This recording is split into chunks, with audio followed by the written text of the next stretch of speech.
रात्रीचे 9:45 वाजता आहेत. जेवणं वगैरे सगळे आटोपली आहेत आणि आता केक बनवायला घेते. कारण उद्या सकाळी 10 वाजता केक द्यायचा आहे. सकाळी लवकर केक द्यायचा आहे. त्यामुळे आत्ताच केक बनवायला लागणार आहे.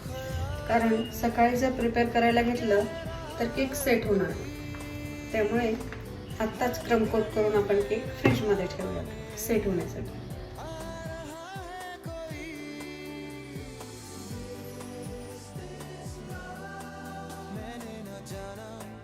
इथे आपला फायनल फ्रॉस्टिंग करून केक रेडी आहे. आता आपण हा सेट करायला फ्रीजमध्ये ठेवूया आणि तुम्हाला उद्या सकाळी भेटते.